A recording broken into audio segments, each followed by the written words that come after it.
사랑하는 다음 가족 여러분, 좋은 아침입니다. 이제 오늘 8월 1일이 되었네요. 토요일이고요. 오늘은 함께 이사야서 13장 말씀을 함께 살펴보겠습니다. 제 뒤에 햇빛이 너무 좋은데 그 각도를 너무 눈부셔가지고 조금 옆으로 돌렸는데도 계속 눈부시게 나오네요. 오늘 하루 여러분들의 삶이 하나님의 은혜 가운데 이렇게 눈부신 복된 날이 되시기를 바랍니다. 자, 오늘 우리가 함께 묵상할 이사야 13장 말씀은 이렇게 눈부시고 아름답지는 않습니다. 오히려 반대입니다. 바벨론의 멸망, 바벨론에 대한 하나님의 심판의 소식이 기록이 되어 있습니다. 끔찍한 이야기들이고요. 그리고 하나하나 세세하게 여기에 나오는 그 끓어오르는 분노와 그리고 전쟁의 참상들이 드러나는 모습들이 있는데 바벨론이 맞게 될 그 최후를 그려주고 있는 내용들입니다.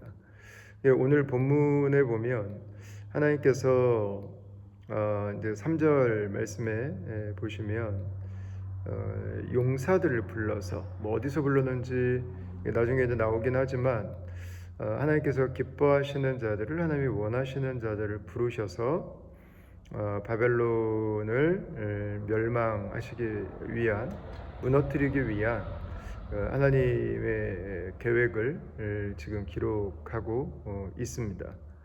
이 바벨론이 하나님의 심판 앞에 서는 날을 오늘 6절 말씀하고 9절 말씀에 보면 여호와의 날이라는 표현을 쓰고 있는데요.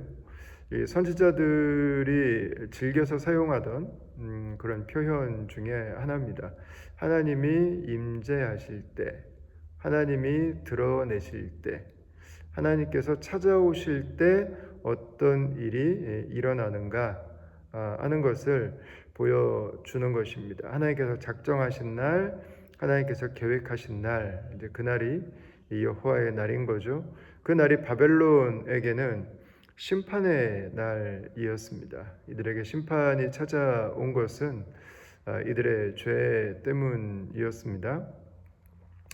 이 내용 하나하나를 읽으면 계속 이게 읽다 보면 소름이 좀 돋고 전쟁의 한복판에서 이런 일들이 일어났구나를 생각하게 되면 생각하고 싶지 않은 그런 무서운 장면들이 이 안에는 담겨 있습니다. 이런 본문들을 우리가 묵상하다 보면 그런 생각이 들 수 있죠. 아니, 하나님께서 어떻게 이렇게 끔찍한 방법으로 심판을 하실 수 있을까? 근데 여기서 저는 저희들의 묵상의 방향이 조금 바뀌어야 될 것 같아요. 죄를 대하는 하나님의 방식, 하나님의 마음은 그것입니다. 죄는 하나님 앞에 설 수 없습니다. 죄는 하나님 앞에 심판을 받을 수밖에 없습니다. 하나님이 죄를 대하는 방식은 결코 아름답고 여유롭지 않습니다. 하나님은 포효하는 사자처럼 죄에게 달려드십니다. 오늘 이 본문에서 우리가 생각해야 되는 것은 하나님께서 왜가 아니라 죄가 그만큼 무서운 거라고 하는 것을 묵상하는 것입니다. 생각해 보는 거예요. 우리가 아무렇지도 않게 생각하는, 우리가 때로 너무 가벼이 여길 수 있는 그 죄 하나하나가 하나님의 거룩이라고 하는 성품과 비교해 볼 때는 하나님께서 견디실 수 없는, 하나님께서 결국에는 심판하실 수밖에 없는 것이라는 거죠. 오늘날에도 이 세상에 존재하는 죄들에 대해서 하나님의 인내가, 하나님의 기다리심이 작동하는 것이지, 그것이 하나님께서 모른 척 하시거나 하나님께서 세상에 만연되어 있는 죄를 방치하고 계신 것은 결코 아니라고 하는 것을, 오늘 본문에 나오는 이 하나님의 죄에 대한 보응과 심판은 반드시 따를 것이라고 하는 것을 저와 여러분들이 오늘 본문을 보면서 이렇게 묵상하고 우리의 삶에 하나님 앞에 회개해야 될 것이 있다면, 내가 돌아보아야 될 죄가 있다면 그 죄를 가지고 하나님 앞에 나아가는 그런 참회의 시간이 될 수 있기를 바랍니다.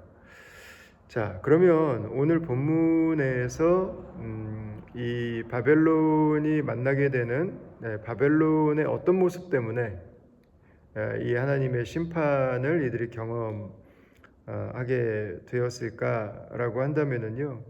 오늘 본문에서 계속해서 이제 11절부터 나오는 단어가 있는데 교만이라는 단어입니다. 교만. 사실 이 단어는 북이스라엘이 멸망할 때도 하나님이 사용하셨던 단어고요. 이스라엘을 멸망시켰던 아스리아를 하나님이 심판하실 때도 사용하셨던 단어입니다. 그리고 남유다를 무너뜨린 바벨론을 향해서도 하나님은 지금 동일한 이야기를 하고 계십니다. 교만이죠. 교만을 겉으로 뭐 드러나는 걸로는 뭐 우쭐거리고 잘난 척하고, 근데 사실 그거는 굉장히 하수잖아요. 그건 뭐 처신도 잘 못하는 거고. 그럼 교만이 우리의 내적인 우쭐거림인가? 그 뭐 그런 면들도 있겠죠. 근데 본문에서 말하는, 아니 성경에서 말하는 가장 기본적이고 근본적인 교만의 데피니션은 하나님이 없이 살아가는 것입니다. 하나님을 하나님으로 고백하지 않고 살아가는 것입니다. 하나님을 하나님으로 높이지 않는 것입니다.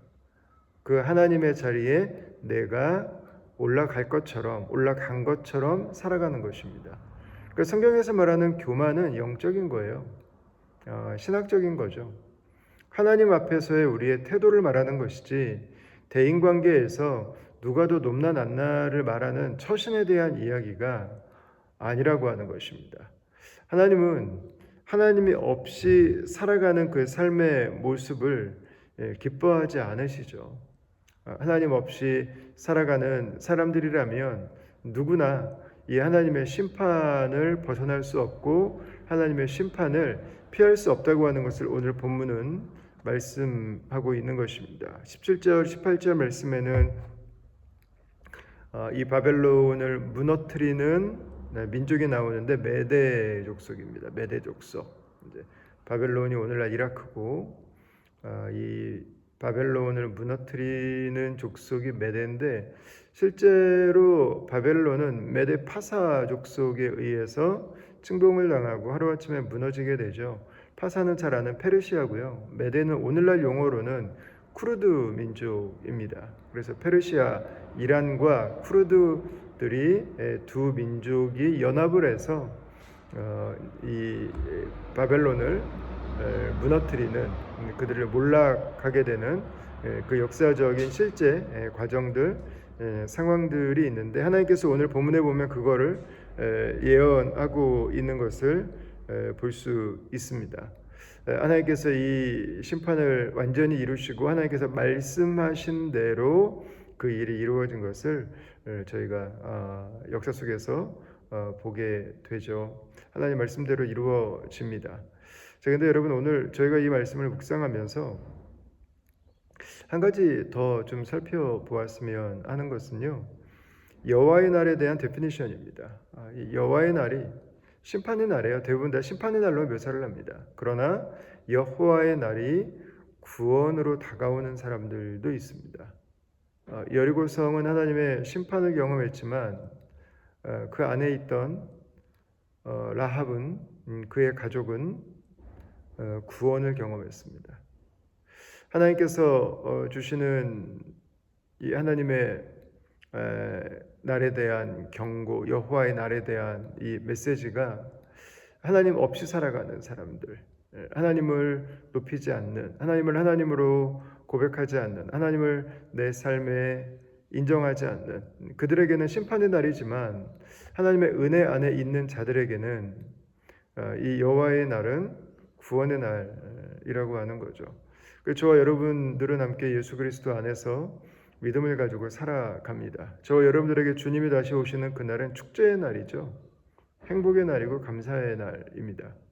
근데 오늘 본문의 말씀을 조금 더 우리가 교회론적으로 신학적인 관점에서 본다면 저는 주님께서 열방에서 바벨론이 성경에서 보통 하나님을 떠난 하나님 없이 살아가는 나라의 대명사로 계시록까지 계속해서 반복해서 이 나라 이름이 사용이 되는데 이것을 오늘날 국가적인 개념의 이라크로 여러분 생각하시진 않으시겠죠? 예, 그렇진 않습니다.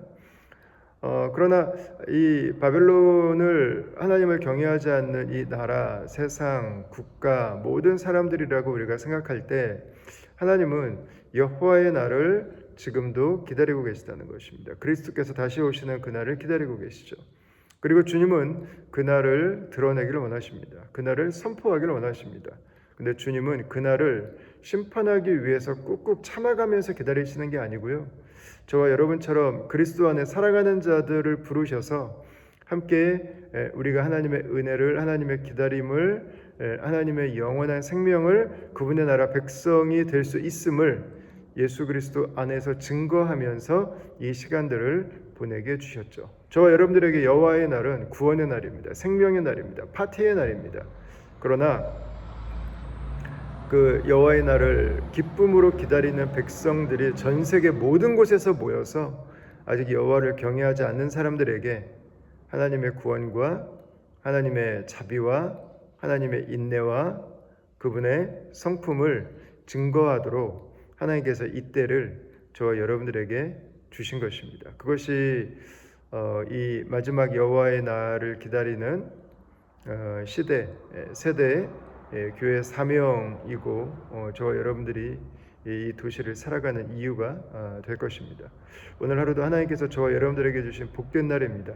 오늘 하루도 하나님을 모르는 사람들 입장에서는 심판을 향해 하루 더 나아가는 날이지만 그러나 여호와를 경외하는 자들에게는 하나님의 완전하신 구원을 향해 나아가는 하루라고 말할 수 있습니다.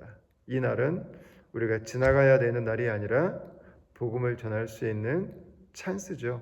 오늘 하루도 저와 여러분들에게 주신 이 복된 날을 하나님의 심판이 아니라 하나님의 구원으로 나아오도록 하기 위해서 우리가 만나게 하신, 우리가 사랑하게 하신, 우리가 섬기게 하신, 우리가 함께 살아가게 하신 그 한 분 한 분들에게 주님의 사랑을, 그리스도의 마음을 함께 증거하는 이 도시의 축복이 되는 이 땅에 하나님의 마음을 기쁘게 해드리는 그런 주의 백성들 다 되시기를 여러분 주님의 마음으로 이 시간 축복합니다. 같이 한번 기도하겠습니다. 하나님, 오늘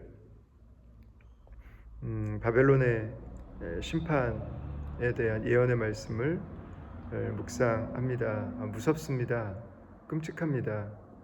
그러나 이 말씀대로 바벨론의 메데 파사에 의해서 멸망한 것을 우리가 너무 잘 알고 있습니다. 이제 우리에게 다가올 마지막 여호와의 날이 있음을 압니다. 그날을 기다립니다. 그러나 주님, 우리에게는 생명과 소망의 날이고 기쁨과 환호의 날이지만 하나님을 떠나 있는 내가 보는 것들이 세상의 전부인 줄 알고 살아가는 사람들에게는 그 날이 이렇게 끔찍한 죄에 보응하시는 하나님의 심판을 피할 수 없는 날인 것을 또한 압니다. 오늘 하루 우리를 살게 해주셨는데 이 토요일이 나의 죄를 돌아보는 시간이 될 뿐만 아니라 그리스도를 알지 못하는 분들에게 주의 사랑과 소망을 증거하는 날이 되게 하여 주시고 하나님의 은혜로 품어주시고 붙드시고 인도하시는 주의 손길 안에 거하는 하루 되게 하여 주시옵소서. 심판이 구원으로, 죽음이 생명으로, 슬픔과 절망이 환호와 기쁨으로 변화되는 하나님 그 귀한 역사가 오늘도 이 땅 가운데 임하기를 원하고 예수님 이름으로 기도합니다. 아멘. 네, 사랑하는 다음 가족 여러분, 저와 여러분들의 삶으로 인해서 이 도시 속에 하나님의 기쁨이 흘러가는, 퍼져가는 그런 복된 날 될 수 있기를 바랍니다. 오늘도 축복합니다. 감사합니다.